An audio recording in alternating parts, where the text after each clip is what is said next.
నమస్కారం. Welcome to our channel. నేను సహస్ర. తెలంగాణలో మరొకసారి బీసీ నినాదం తెరపైకి వచ్చింది. బీసీ నినాదం కోసం చాలామంది చర్చలు, సమావేశాలు కూడా తీసుకురావడం జరుగుతుంది. ఇప్పుడు ఎక్కడ సమావేశాలైనా, శాసనసభల సమావేశాలైనా, లేదంటే కమిటీ మీటింగ్లైనా, ఎటువంటి బహిరంగ సభలైనా కానీ ఒకరి పేరు గట్టిగా వినబడుతుంది. ఎయిదర్ కృష్ణయ్య కానీ, లేదంటే డాక్టర్ వకులాపురం కృష్ణమోహన్ రావు గారైనా. వీళ్ళిద్దరి పేర్లు ఎక్కడ చూసినా కానీ, ఇటు పేపర్లో చూసినా, లేదంటే మీడియా ఓపెన్ చేసినా, సోషల్ మీడియాలో చూసినా, డిబేట్లో కూడా తన పేరు అయితే ప్రస్తావించడం జరిగింది. అయితే బీసీ గురించి, తన గురించి ఎందుకు ప్రస్తావిస్తున్నారు? ఒకప్పుడు former ex BC commissioner, Telangana BC commission చైర్మన్గా ఉన్నటువంటి ఆయనే ఇప్పుడు మళ్ళీ తెరపైకి రావడం జరుగుతుంది. మరి మాట్లాడదాం. వకులాపురం కృష్ణమోహన్ రావు గారు మనతో పాటు ఉన్నారు. నమస్కారం సార్. నమస్తే సహస్ర.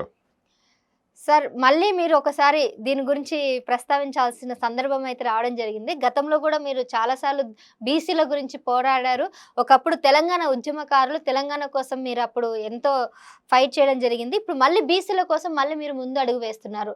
సో ఎట్లా సార్? అంటే అటు మొన్న రీసెంట్గా కవిత కూడా ప్రెస్ మీట్ పెట్టింది, మీ పేరే ప్రస్తావించారు. లేదంటే ఇప్పుడు కామారెడ్డిలో జరుగుతున్నటువంటి సమావేశంకైనా, లేదంటే ఎటువంటి డిబేట్లకైనా కానీ మిమ్మల్ని ప్రస్తావిస్తున్నారు. అసలు మిమ్మల్ని ఎందుకు అంతగా ఫోకస్ చేస్తున్నారంటారు?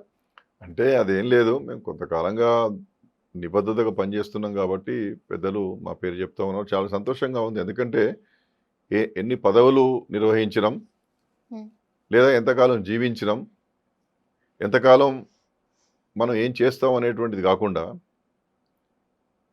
మనం చేస్తున్నటువంటి సేవలను పెద్దలందరూ కూడా గుర్తించి ఆయా సందర్భాల్లో మన పేరు చెప్పడం అనేటువంటిది నిజంగా చాలా సంతోషంగా ఉన్నది.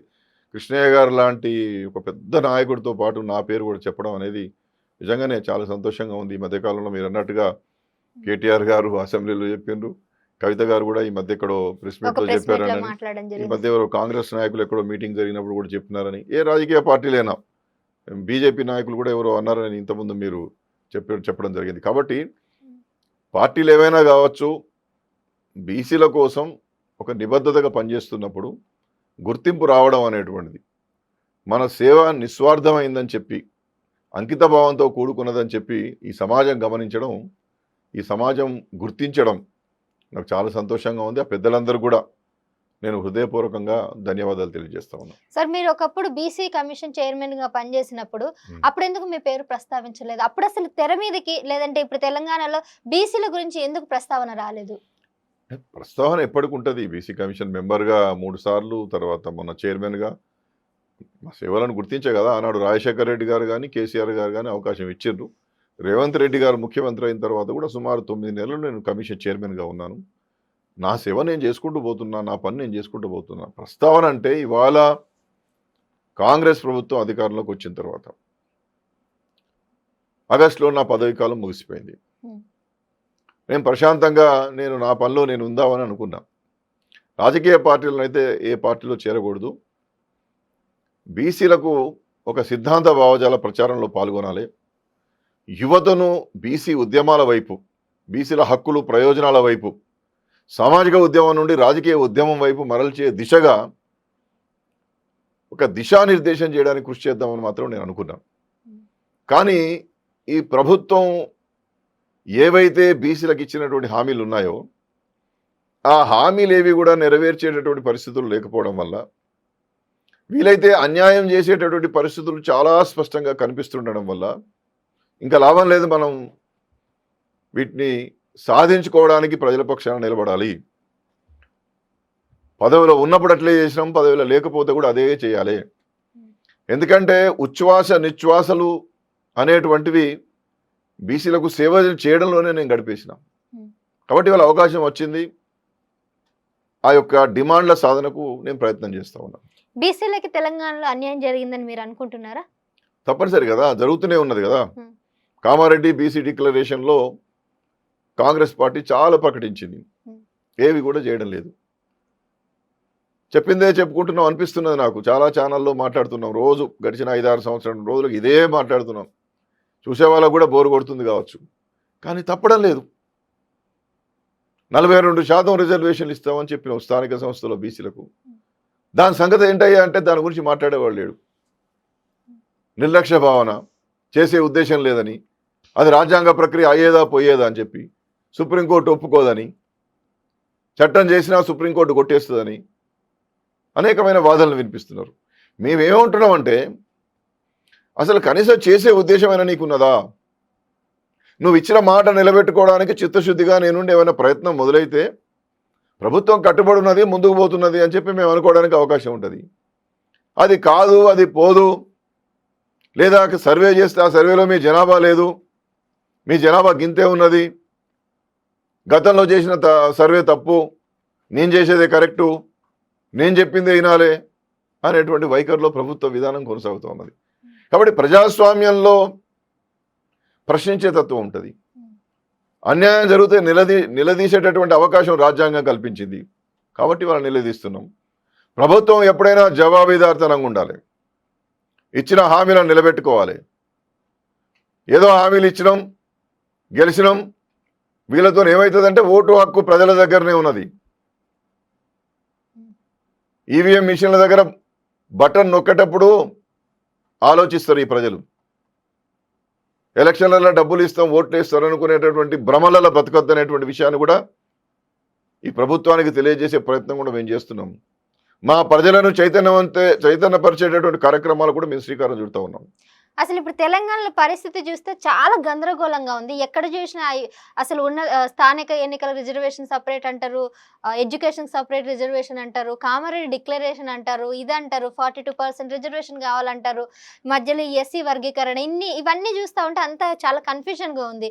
అసలు క్లారిటీ అనేది ప్రభుత్వానికి ఏమైనా ఉంది? అసలు ఈ కన్ఫ్యూజ్ చేసేదే ప్రభుత్వం. ప్రభుత్వంలో అప్రమత్తత ఉంటే, పరిపాలకుడికి నిబద్ధత ఉంటే, చేయాలనే తపన ఉంటే గందరగోళం ఉండదు. ప్రజాపాలనలో ఉద్యమాలు ఉండవు. ఇందిరా పార్క్ దగ్గర ఒక్క డెంటు కనబడదని చెప్పారు ముఖ్యమంత్రి గారు. తెలంగాణలో కాంగ్రెస్ ప్రభుత్వం వస్తే ఇందిరా పార్క్ దగ్గర అసలు ధర్నా చౌకలో ఒక్క ధర్నా రాదని అన్నారు. కానీ రోజుకో ధర్నా అయితే జరుగుతుంది. కారణం ఏమిటి? ఎందుకోసం జరుగుతున్నది? రైతు రుణమాఫీ చేసిన అంటున్నారు, ఉద్యోగ ఖాళీలు భర్తీ చేసినాం అంటున్నారు, అందరికన్నా ఎక్కువ సంక్షేమ కార్యక్రమాలు చేసినాం అంటున్నారు, 6 గ్యారెంటీలు నిలబెట్టుకున్నాం అంటున్నారు. మరి అన్ని నిలబెట్టుకుంటా అన్నారు. కులగణన కూడా చేసినామని చెప్పుకుంటున్నారు. కులగణన పూర్తయింది అంటున్నారు. శాసనసభలో దాన్ని పెట్టారు, దాని మీద చర్చ చేశారు. బీసీలు నిరాశగా ఉన్నారు, ఎస్సీలు నిరాశగా ఉన్నారు, నిరుద్యోగులు నిరాశగా ఉన్నారు, ప్రజలు నిరాశగా ఉన్నారు, రైతులు నిరాశలో ఉన్నారు, సామాన్య ప్రజలు కూడా నిరాశలో ఉన్నారు. కారణం ఏమిటి? పింఛన్లు ఎంత ఇస్తా అని చెప్పారు మీరు, ఎంత ఇస్తున్నారు? రియంబర్స్మెంట్ ఆఫ్ ట్యూషన్ ఫీ బకాయిలు రాకపోతే ఏమవుతున్నది? పోషక విలువ ఆహారం లేకపోతే, విషాహారం ఉంటే అది తిని ఎంతమంది పిల్లలు చనిపోతున్నారు? రైతు రుణమాఫీలో పూర్తిగా ఎందుకు బకాయిలు ఇవ్వలేకపోతున్నారు? కాలాలు పోతున్నా కొద్దీ ఆ హామీ నిలబెట్టుకునే ప్రయత్నమే ఎందుకు చేయడం లేదు? ఇవన్నీ కూడా ప్రభుత్వం ఉద్దేశపూర్వకంగా చేస్తున్నదా, డబ్బులు లేక చేస్తున్నదా, ఎన్నికలు వచ్చినప్పుడు మళ్ళీ చూద్దాంలే ఇప్పుడు ఎందుకు అని చెప్పి అనుకుంటున్నారా? ఇది ప్రభుత్వం తరఫున ముఖ్యమంత్రి గారు, మంత్రుల్లో బాధ్యతాయుతంగా మాట్లాడాలి. ఆ బాధ్యత, ఆ సమన్వయం, ఆ జవాబీదాతనం, ఆ నిబద్ధత, ఆ అంకిత భావం ఇవాళ ప్రభుత్వంలో కొనబడింది. కాబట్టి ప్రజలందరూ కూడా నిరసన వ్యక్తం చేస్తున్నారు. ఇది గమనించాలి. ప్రజాస్వామ్యం అంటే ఏమిటి? ప్రజలందరికీ సంబంధించినటువంటి విధానం. ఆ ప్రజా విధానాలు అవలంబించడంలో చేస్తున్నటువంటి నిర్లక్ష్య భావన ఇవాళ ప్రజలలో వ్యతిరేకతను పెంచుతున్నది. అందుకని ప్రజా పరిపాలకులు అనేటువంటి వాళ్ళు, ప్రజాపాలన చేస్తాం అనేటువంటి వాళ్ళు ఆనాడు ప్రమాణ స్వీకారం చేసినప్పుడు గౌరవ ముఖ్యమంత్రి గారు ఏం చెప్పిండ్రు? ప్రగతి భవన్ ముందు ఉన్న ఇనుప కంచెలు తీసేస్తున్నాం అన్నారు. మంచిదే, మనోనికి చాలా స్పార్క్ ఉన్నది శ్రీ రేవంత్ రెడ్డి గారికి. అరే వెంటనే అమ్మ కంచెలను తీసేస్తున్నాడు. ఇక ముఖ్యమంత్రి గారిని ఎవడైనా గెలవచ్చు అనుకున్నాం. దాంట్లోకి ఆయన పోలే సీతక్కను బట్టి గారిని ఉంచిండు. దానికి జ్యోతిబా పూలే అని పెట్టిండు. ఆడ ఆర్జీలు ఇచ్చుకోమన్నారు. ఓ క్యూలు కట్టి మన ప్రజలంతా, పేద ప్రజలంతా కాగితాలు ఇస్తూనే ఉన్నారు. ఆడ ప్రతి మంగళవారం శుక్రవారం కాగితాలు ఇస్తూనే ఉన్నారు. నేను అడుగుతున్నా ఈ రాష్ట్ర ప్రభుత్వాన్ని సూటిగా, మీరు శ్వేతపత్రం ప్రకటించాలి. ఎన్ని అప్లికేషన్లు పరిష్కారమైనవి, ఎంతమంది ప్రజల యొక్క సమస్యలు పరిష్కారమైనవి అని నేను సూటిగా అడుగుతున్నా. కాగితాలు తీసుకుంటారు, కొల్లలు తీసుకుంటారు. ఏం చేసుకున్నా కాగితాలు? రేషన్ కార్డులు ఇదిగో అదిగో అంటారు, రేపిస్తాం మాపిస్తాం అన్నట్టు అంటారు. ఇంతవరకు ఇచ్చులేదు. సీఎం రిలీఫ్ ఫండ్ కూడా ఎవరికి వస్తుందో ఎవరికి పోతుందో మాకు ఏం అర్థం అవుతలేదు. ఫీజుల బకాయిలు అట్లే ఉన్నాయి. హాస్టల్ పిల్లగాళ్ళు, బలహీన వర్గాల పిల్లగాళ్ళు విషాహారం తిని చచ్చిపోతూనే ఉన్నారు. దానికి సంబంధించి బాధ్యతాయుతంగా గౌరవ ముఖ్యమంత్రి గారు కానీ గౌరవ మంత్రులు కానీ ఆ చనిపోయినటువంటి విద్యార్థుల కుటుంబాలను పరామర్శించినట్టు పత్రికలను అయితే నేను చూడలే. మరి షార్ట్గా కలిసి వచ్చినా నాకు తెలియదు. వాళ్ళకి ఎక్స్గ్రేషియా ఆ కుటుంబానికి ఇచ్చినట్టయితే నేను చూడలే. మీరు ఇప్పుడు ప్రభుత్వాన్ని వ్యతిరేకిస్తున్నారా, లేదంటే బీఆర్ఎస్ కి సపోర్ట్ గా ఉండాలని ఆలోచిస్తున్నారా? నేను ప్రజల పక్షాన మాట్లాడతాను. నేను బీఆర్ఎస్ లేదు, కాంగ్రెస్ లేదు, కమ్యూనిస్ట్ లేదు, బీజేపీ లేదు.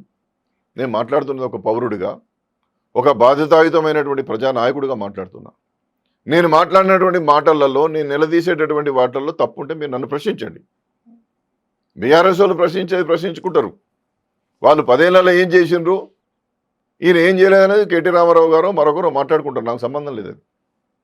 నేను అడిగేది బహుజన వర్గాలకు మీరు ఏం చేసిండ్రు, బీసీలకు మీరు ఏం చేసిండ్రు, బీసీలకు ఇచ్చినటువంటి డిమాండ్లు ఎన్ని నెరవేర్చిండ్రు? బీసీలకు 20,000 కోట్లు ఇస్తామన్నారు కదా, ఓటా నా కోటి బడ్జెట్ పక్కన పెట్టండి. పూర్తి బడ్జెట్ అయితే వెంటనే 20,000 కోట్లు ఇవ్వాలి కదా. ప్రగతి భవన్కు మహాత్మా జ్యోతిబా పూలే భవన్ అని పెడితే సరిపోద్దా? మహాత్మా జ్యోతిబా పూలే సబ్ ప్లాన్ పేరిట 20,000 ఇస్తామని చెప్తే సరిపోద్దా? నిధులు ఇచ్చి ఖర్చు చేసి అభివృద్ధిలోకి తీసుకురావాలి కదా. బీసీ కార్పొరేషన్ ద్వారా ఎంతమంది నిధులు ఇచ్చారు, రుణాలు ఇచ్చారు? ఎంబీసీ కార్పొరేషన్ ద్వారా ఎంతమందిని ఆదుకున్నారు? కుల కార్పొరేషన్ల ద్వారా ఎంతమందిని ఆదుకున్నారు?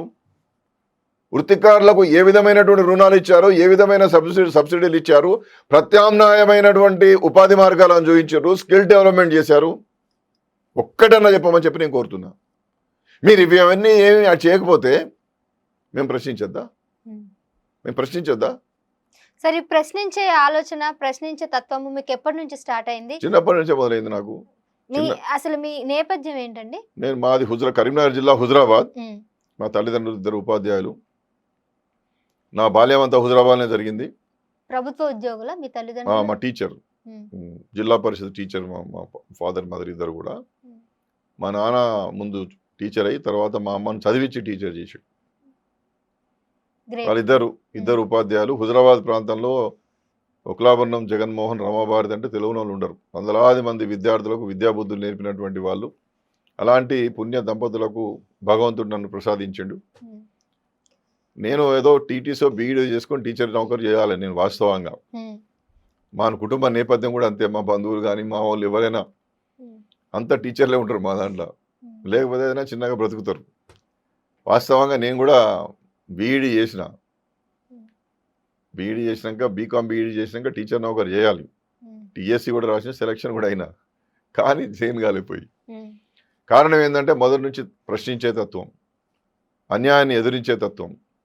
ఇది ఎందుకు జరుగుతుంది మాకు అనేటువంటి ధోరణి మాకు ఉండడం, నాకు ముందు నుండి అలవాడడం ద్వారా విద్యార్థి ఉద్యమాల వైపు ఆకర్షితున్నాయి. విద్యార్థి నాయకుడిగా, యువజన నాయకుడిగా, ఈ సంక్షేమ వర్గాల నాయకుడిగా ఎదుగుతున్న క్రమం 2004 నాటికి బీసీ కమిషన్ మెంబర్గా శ్రీ రాజశేఖర రెడ్డి గారు, వైఎస్ రాజశేఖర రెడ్డి గారు అవకాశం ఇచ్చారు.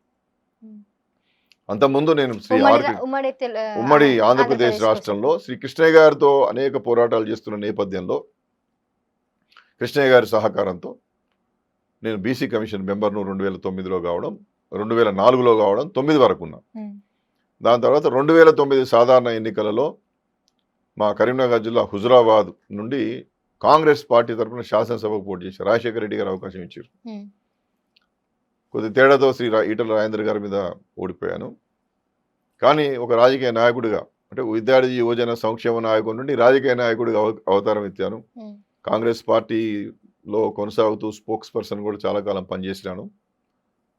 ఆ సందర్భంలోనే 2010లో కూడా ఉప ఎన్నికలు వచ్చాయి రోషయ్య గారు ఉన్నప్పుడు. అప్పుడు కూడా పిసిసి అధ్యక్షుడు డి శ్రీనివాస్ గారు, రోషయ్య గారు, కేవీపీ రామచంద్రరావు గారు వారు సంపూర్ణమైనటువంటి సహకారం అందించి నాకు 2010లో కూడా హుజరాబాద్ నుండి ఉప ఎన్నికల్లో పోటీ చేసే అవకాశం ఇవ్వడం జరిగింది. తర్వాత పార్టీ స్పోక్స్ పర్సన్, తర్వాత సెంట్రల్ గవర్నమెంట్లో కేంద్ర సామాజిక న్యాయ మంత్రిత్వ శాఖలో రీసెర్చ్ అడ్వైజరీ మెంబర్కి ఇచ్చారు. అది 2-3 సంవత్సరాలు చేశాను. మళ్ళీ పార్టీ స్పోక్స్ పర్సన్గా తెలంగాణ వచ్చిన తర్వాత శ్రీ కేసీఆర్ గారు మళ్ళీ నాకు బీసీ కమిషన్ సభ్యుడిగా ఇచ్చారు. తర్వాత చైర్మన్గా ఇచ్చారు. మొన్న ఆగస్టు వరకు రేవంత్ రెడ్డి గారి గవర్నమెంట్లో కూడా సుమారు 9 నెలలు బీసీ కమిషన్ చైర్మన్గా పనిచేశాను. పనిచేసినటువంటి కాలంలోనే చాలా సంస్కరణలు తీసుకొచ్చే ప్రయత్నం చేసాం, అనేక సిఫార్సులు చేసే ప్రయత్నం చేశాం. బీసీల కోసం ముఖ్యంగా మీరు చేసిన సంస్కరణలు ఎలా ఉన్నాయి? అంటే సంస్కరణలు మీన్స్ సంచార విముక్త కులాలకు ప్రత్యేక గుర్తింపు ఇవ్వాలని, వారికి ప్రత్యేకంగా రిజర్వేషన్లు ఇవ్వాలనేటువంటి విధంగా కొంత అధ్యయనం చేశాం. ఆ విధంగానే ఈ సామాజిక ఆర్థిక కులగణన సర్వే ఏదైతే ఉందో, ముందు అన్ని కులాల యొక్క లెక్కలు తెలిస్తే, వాళ్ళ జీవన స్థితిగతులు తెలిస్తే, విద్యా ఉద్యోగ ఆర్థిక సామాజిక రంగాల్లో ఎట్లా బ్రతుకుతున్నారో తెలిస్తే మనం ఏదైనా సంక్షేమ కార్యక్రమాన్ని సిఫారసు చేయవచ్చునని చెప్పి నేను భావించి బీసీ కమిషన్ చైర్మన్గానే మేమంతా కమిషన్గా నేను యునానిమస్గా ఒక రెజల్యూషన్ పాస్ చేసి రేవంత్ రెడ్డి గారి ప్రభుత్వానికి పంపించాం. అప్పటికే వారు కూడా, ఆ ప్రభుత్వం కూడా వాళ్ళు అంతకుముందే మేము కులగణన చేస్తామని చెప్పి వాళ్ళు ఒప్పుకున్నారు. కాబట్టి కమిషన్ రికమెండ్ చేయడము, ప్రభుత్వం కూడా చేద్దాం అనుకున్నది. కాబట్టి మా రికమెండేషన్ ప్రకారం మంత్రివర్గం ఆమోదించడం, అసెంబ్లీలో పెట్టడం, ఇప్పుడు నిన్న మొన్నటి వరకు సామాజిక ఆర్థిక కులగణన 50 రోజులు జరిగింది. జరిగిన తర్వాత ఇవాళ మళ్ళీ సమస్య ఉత్పన్నం అవుతున్నది. ఎందుకంటే గతంలో 51 ఉన్నటువంటి 2014లో 51% ఉన్న బీసీల జనాభా వీళ్ళు చేసే నాటికి దీన్ని 46 అని చూపిస్తున్నారు. కాబట్టి మా జనాభా తగ్గింది.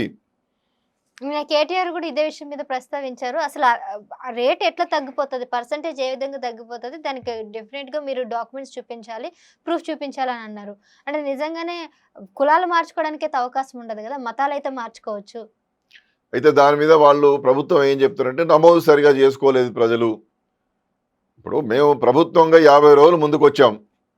ఇంటింటికి తిరుగుతున్నప్పుడు ప్రజలు స్వచ్ఛందంగా వచ్చి మా వివరాలు సేకరించండి, మా వివరాలు సేకరించమని అడగాలి.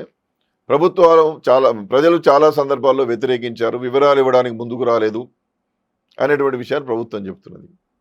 మాలాంటి వాళ్ళ అబ్జర్వేషన్స్ ఏంటంటే నువ్వు అడిగినా ఇవ్వలేనటువంటి రకంగా ప్రశ్నలు ఉన్నాయి. కాబట్టి మేము ప్రశ్నలకు సమాధానాలు చెప్పలేము. మా స్థితిగతులను బాగుపరచాలంటే బీహార్ మాదిరిగా 17 ప్రశ్నలు పెడితే సరిపోతుంది. నువ్వు 56, 60 పెట్టి నీ ఇష్టం వచ్చిన ప్రశ్నలు అడిగినావు. అది ఎప్పుడు వివాదంగానే మారిపోయింది. అది మొత్తం గణన జరుగుతున్నంత కాలం చాలామంది తాళాలు వేసి ఉంటే మళ్ళీ చేయలేదు. ఎవరో ఒక్కడ అపార్ట్మెంట్లో వ్యతిరేకించిండని చెప్పి అపార్ట్మెంట్కే పోవడం మానేసారు. ఒక్క అపార్ట్మెంటే కాదు, నగరాల్లో చాలా అపార్ట్మెంట్లు, హైదరాబాద్ అయితే చాలా వరకు చేయలేదు. కాబట్టి ప్రజలు ఎంత సహకరించిండ్రు, ఎంత సహకరించలేదే అనే విషయాన్ని పక్కన పెడితే ప్రభుత్వంలో కూడా ఒక అప్రమత్తత, ప్రజలను భాగస్వాములు కావడానికి కావాల్సినటువంటి కార్యాచరణ ఏం చేయలేకపోయినారు. తీరా వెరసి ఏమవుతున్నది, జనాభా తగ్గింది. జనాభా తగ్గేసరికి ఎట్లా జనాభా తగ్గుతుంది, 10 ఏళ్ళలో జనాభా పెరుగుతుంది, ఎట్లా తగ్గుతుంది అనేటువంటి చర్చ మొదలైంది. సరే, దాన్ని అంతా మేము రెక్టిఫై చేసేస్తాం, మళ్ళీ ప్రత్యేకంగా స్పెషల్ డ్రైవ్ చేసి మేము గణన చేస్తాము, మేము we're committed for the cause కదా, సామాజిక న్యాయం కోసం కట్టుబడి ఉన్నాం, దానిలో ఉన్నది, మళ్ళీ 1 నెల రోజులు డ్రైవ్ చేస్తాం, తీర్పాటుగా అంత అయిన తర్వాతనే స్థానిక ఎన్నికలకు పోతాం, ఇంకా సంక్షేమ కార్యక్రమాలు ఇంకా పగడ్బందీగా పెడతాం అనేటువంటి విధంగా ముఖ్యమంత్రి గారి నుండి సమాధానం వస్తే బాగుండేది. ఆయన దాడికి ప్రతిదాడి చేస్తున్నాడు తప్ప పరిష్కారం చేస్తే అని అనడం లేదు. అందువల్ల ఇవాళ మొత్తం వివాదంగా మారుతున్నది. ఇప్పుడు ఈ సమస్యకి మీరు చెప్పండి సార్, మీరు అన్నట్టుగా ఒకవేళ 47% మీరు డిమాండ్ చేస్తున్నారు, 42% రిజర్వేషన్ కావాలని డిమాండ్ చేస్తున్నారు. ఒకవేళ మీకే 42% వస్తే 15% ఎస్సీ వాళ్ళకు వచ్చేస్తే 10% ఎస్టీ వాళ్ళకు ఉంది, మరి ఈడబ్ల్యూఎస్కి 10% ఉంది. రాజ్యాంగం ప్రకారం జనరల్గా మొత్తం రిజర్వేషన్ 50% దాటుద్ది అంటారు. మరి అలాంటప్పుడు మరి ఇవన్నీ కేటగిరీ ఎవరికి వాళ్ళు వేసుకుంటే ఎట్లా సమన్యాయం జరుగుతుంది అంటారు? అంటే education and employment political is entirely different, distinct ఉన్నది. దీనికి దాని డిస్టింక్ట్. సోషల్ ఎడ్యుకేషనల్ బ్యాక్వర్డ్ వేరు, పొలిటికల్ బ్యాక్వర్డ్ వేరు. పొలిటికల్ బ్యాక్వర్డ్ అనేటువంటిది పొలిటికల్ రిప్రజెంటేషన్ లేకపోవడం ద్వారా దాన్ని ఎగ్జామిన్ చేసి ఆ పొలిటికల్ బ్యాక్వర్డ్నెస్ను ఐడెంటిఫై చేసి రిజర్వేషన్లు ఇవ్వమని చెప్పి సుప్రీంకోర్టు చెప్పింది. అందుకోసమే వాళ్ళ డెడికేటెడ్ కమిషన్ అంటూ ఒక ప్రత్యేక కమిషన్ వేశారు. అది మొత్తం ఎంటైర్ స్టేట్ అంతా తిరిగి బాగా అధ్యయనం చేసి నివేదిక ఇవ్వాలి. అలా చేయాల్సినటువంటి డెడికేటెడ్ కమిషన్ తన పని తాను చేస్తున్నట్టుగా కనిపించడం లేదు. అలా ఒక భూసాని వెంకటేశ్వరరావు గారిని ఒక రిటైర్డ్ ఐఏఎస్ ఆఫీసర్ గారిని చైర్మన్గా వేశారు డెడికేటెడ్ కమిషన్కి. నువ్వు అట్లుండవయ్యా అని చెప్పారు. మేము సర్వే చేసి నీకు ఇస్తాం, ఈ లెక్కల ఆధారంగా నువ్వు ఏదో ఒక టైప్ కొట్టి, ఎలాగో సుప్రీంకోర్టు జడ్జిమెంట్ ప్రకారం 50% దాటద్దు కాబట్టి 50లో ఉపయోగదానికోసం నువ్వెందుకు కష్టపడతావని ఆయన అట్లా నిలబెట్టిరు ఆయనను. కానీ అంతకుముందే వీళ్ళు 42% ఇస్తాం, చట్టబద్ధంగా ఇస్తామని చెప్పి కాంగ్రెస్ పార్టీ హామీ ఇచ్చి అధికారంలోకి వచ్చింది.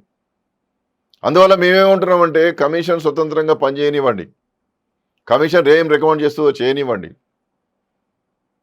ఎట్ ద సేమ్ టైం న్యాయబద్ధంగా శాసనబద్ధంగా ఏ విధంగా మీరు ముందుకు పోగలుగుతారో పోయి మాకు న్యాయం చేయడానికి ముందుకు రండి. మీ యాక్షను పూర్తి పాజిటివ్గా ఉండాలి, ప్రజలకు అనుకూలంగా ఉండాలి, ఈ ప్రభుత్వం మాకు మేలు చేస్తుంది అనేటువంటి సందేశం ఇచ్చే విధంగా మీ పాలన ఉండాలి. అంతేగాని రాజ్యాంగపరంగా చేయలేము, న్యాయపరంగా సుప్రీంకోర్టు ఒప్పుకోము, ఏదో 42% ఏదో గాలికి హామీ ఇచ్చేసాం అని చెప్పి చేతులు దులుపుకునే ప్రయత్నం చేస్తున్నటువంటి ఈ నిర్లక్ష్య భావనను మేము ఖండిస్తున్నాం. నువ్వు ముందుకొచ్చి అవన్నీ కార్యక్రమాలు చేసే ప్రయత్నం చేస్తున్నప్పుడు ప్రజలుగా ప్రతినిధులుగా మేమందరం నీకు అండగా ఉంటాం. కానీ చేసే ఉద్దేశం ప్రభుత్వంలో లేదు. రాహుల్ గాంధీ గారు చేయమని చెప్తున్నారు కానీ ఈయన చేసే ఉద్దేశం లేదు ఇక్కడ. కాబట్టి వాళ్ళ ప్రజల నుండి తీవ్ర నిరసన వ్యక్తం అవుతున్నది. ఇచ్చిన హామీలు నిలబెట్టుకోవడం లేదని, వాగ్దానాలన్నీ గాలికి వదిలేసిందని, ఇదంతా చూమంతర్ ప్రభుత్వం అని, బహుజన వర్గాలను మోసం చేసే ప్రభుత్వం అని చెప్పి ఇవాళ రేవంత్ రెడ్డి గారి ప్రభుత్వం విమర్శలు ఎదుర్కోవాల్సి వస్తున్నది. బీసీలు కూడా ఇలాంటి పరిస్థితి ఎదుర్కోవడానికి మీలో కూడా మిస్టేక్స్ ఉన్నాయంటే ఒప్పుకుంటారా? ఎందుకంటే బీసీలలో అసలు యూనిటీనే లేదంటారు. బీసీలు ఎవరికి వాళ్ళు సపరేట్గా కమిటీలు ఏర్పాటు చేసుకోవడం, ఎవరికి వాళ్ళు సపరేట్గా సమావేశాలు ఏర్పాటు చేసుకోవడం, ఎవరికి వాళ్ళు మేము నాయకులు అనుకొని వాళ్ళల్లో యూనిటీ లేకపోవడం వల్లే ఈ పరిస్థితి వచ్చిందంటే ఏం చెప్తారు? ఇప్పుడు 130 కులాలు, ఇది ప్రజాస్వామ్యం. ఎన్ని సంఘాలు ఉన్నా అన్ని సంఘాలు ఏమడుగుతున్నాయి? మాకు స్థానిక సంస్థలో 42% ఇవ్వని కామన్ డిమాండ్ అడుగుతున్నారు. కామారెడ్డి బీసీ డిక్లరేషన్లో ఉన్నాయని ఇవ్వమని అడుగుతున్నారు. ఎన్ని సంఘాలు ఉంటుంది? అందరు అడిగేది ఒకటే కదా. అందరు అడిగేది నువ్వు మాకు ఇచ్చిన హామీలను నిలబెట్టుకో, 42% రిజర్వేషన్లు ఇ, మా జీవన ప్రమాణాలు పెంచు, ప్రత్యామ్నాయ ఉపాధి మార్గాలు తీసుకురా, మాలో వృత్తి నిపుణతను తీసుకురా, మాకు 20,000 కోట్లు ఇయ్యి అని చెప్పి అడుగుతున్నారే తప్ప మాలో అనేకత ఎక్కడున్నది? మేమందరం ఐక్యమైనం, హక్కుల కోసం ఐక్యమైనం, హక్కుల కోసం సంఘటితమైనం, చైతన్యం పెరిగింది, నిలదీసే శక్తి పెరిగింది, అవసరం అనుకుంటే నిన్ను దించుతామనేటువంటి ప్రజాస్వామ్య హెచ్చరిక మొదలైంది. కాబట్టి దీన్ని అనైక్యతగా చూసుకొని బీసీలు ఏకంగారనేటువంటి భ్రమలలో బతికితే భారీ మూల్యం తప్పదు.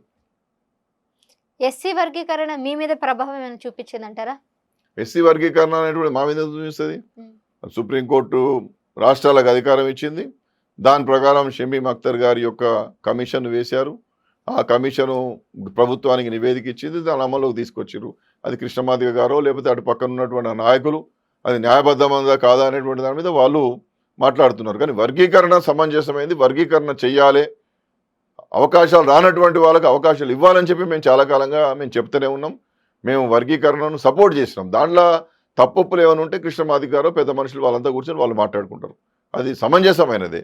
ఎందుకంటే అవకాశాలు రాలేదు కదా, రాజకీయంగా అవకాశాలు రాని వాళ్ళు, విద్యా ఉద్యోగ రంగాల్లో అవకాశాలు రాని వాళ్ళు, కొన్ని కులాలకి అది పరిమితమైందని చెప్పి విమర్శించేటటువంటి వ్యవస్థ దాంట్లో ఉన్నది.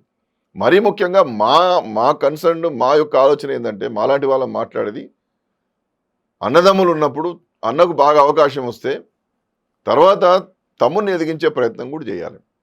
దాన్ని బద్ద వైరుధ్యంగానో వ్యతిరేకంగా తీసుకోకుండా మేము ఎదిగినాం కాబట్టి మేము ఎదిగే కాడికి ఎదిగినాం, ఎదిగినటువంటి మన అన్నదమ్ములను కూడా ఎదిగిద్దాం అనేటువంటి సుహృద్భావ వాతావరణం తీసుకురావాలి. బాబాసాహెబ్ అంబేద్కర్ గారు కూడా అదే చెప్పారు, మీరు ఎదగండి రిజర్వేషన్లు తీసుకొని, తర్వాత ఎదిగినటువంటి సమాజాన్ని ఎదిగించండి, అసలు కులరహిత సమాజాన్ని ఏర్పాటు చేయండి అని చెప్పి ఆ మహానుభావుడు చెప్పిపోయాడు. ఇవాళ అదే జరగాలని చెప్పి మేము కోరుకుంటున్నాం. అంబేద్కర్ వాదాన్ని కొంతమంది బీసీలు సమర్థిస్తే మరి కొంతమంది బీసీలు దాన్ని వ్యతిరేకిస్తున్నారు. మీ అభిప్రాయం ప్రకారం చెప్పండి, అంబేద్కర్ గారు తీసుకొచ్చిన ఆ సవరణలు కానీ వాటికి కానీ మీకు ఎలా అనిపిస్తున్నాయి? బాబాసాహెబ్ అనేటువంటి వాడు నాకు భగవంతునితో సమానం. బాబాసాహెబ్ దశావతారాల్లో 11వ అవతారంగా ఉండాలని చెప్పి కోరుకుంటా, నేను హిందువును కాబట్టి. ఎందుకంటే దేవుడు ఎక్కడున్నాడో మాకు తెలియదు, కానీ ఒక బాబాసాహెబ్ అనేటువంటి ఒక మహానుభావుడు కనుక మనిషి రూపంలో పుట్టకపోతే రాజ్యాంగం బహుజనుల పక్షపాతమే ఉండేది కాదు. రాజ్యాంగం ఎవరి చేతులు ఉండేదో.